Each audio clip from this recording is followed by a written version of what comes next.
Social media is a way for people to connect with each other, even if they are thousands of miles apart. From creating new content to just sharing about your personal life, social media has been an addicting experience to many. And while social media can be a dangerous place, especially for women, there are many good sides to it as well. Let me share a couple examples with you all. I would like to start with a movement that I'm sure you all remember. In October 2017, the hashtag Metoo movement took over Twitter and quickly spread to other media platforms. This movement let women come forward and let people know how they had been sexually assaulted or harassed. The power that this movement was able to create was shocking and helped many women come to terms with their experiences of their past. While this movement was giving people a safe space to speak out, it was also informing other women about how high the risk of sexual assault was and how to protect themselves. A similar movement soon followed, called hashtag #PayMeToo, to spread awareness to the gender pay gaps that we still have today. For every dollar a man makes, a woman makes 75 cents.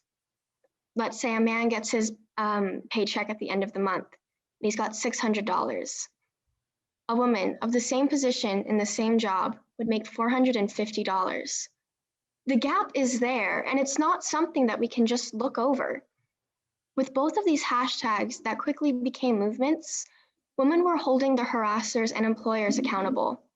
Without the influence of social media, there probably would not have been a movement, or not one this big and worldwide.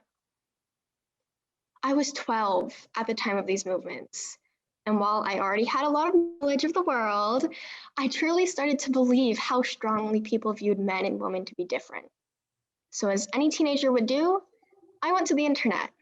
And as a young, impressionable teen, I learned more about why these issues and educated myself on why they are so important, both to the women around me and myself included. I learned that 1 in 3 women are sexually assaulted, and that pay gaps aren't the only sexist influence in companies.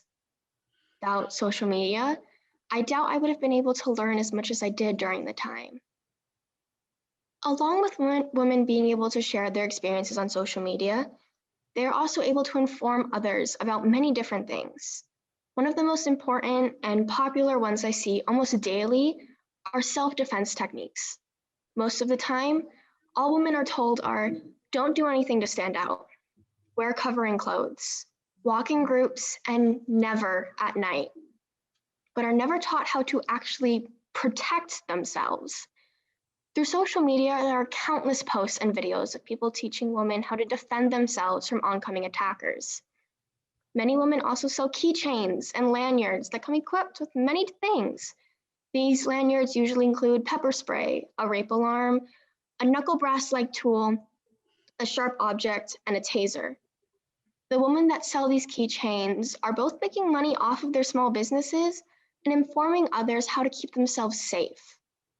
I see these kinds of posts at least 3-4 times a day on multiple platforms, and it always reminds me of how much social media has helped to spread this information and keep dozens of people safe from possible harassers or even kidnappers.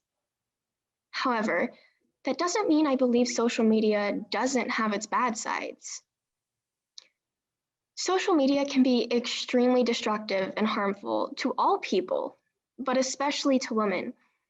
Women have to endure body shaming, unsolicited sexting pics, manipulation, gaslighting, and the ever-looming threat of our location being leaked. As a woman myself, I've gone through some of these things, and for a while I let them slide, thinking I was overreacting, that he didn't know he was manipulating me or guilt-tripping me, and that he would get better as time went on. But that's how all women think the first few times this happens to them. This is normal. It happens to everyone. Don't freak out. It is so normalized in our society for women to be subjected to this that it's not always seen as an inherently bad thing. It's always been this way though, even before social media. However, social media was the one who made it more accessible for men to do these things to unsuspecting women. And while social media can be harmful and destructive, I believe it's more important to see all the good it has done for women rather than the bad.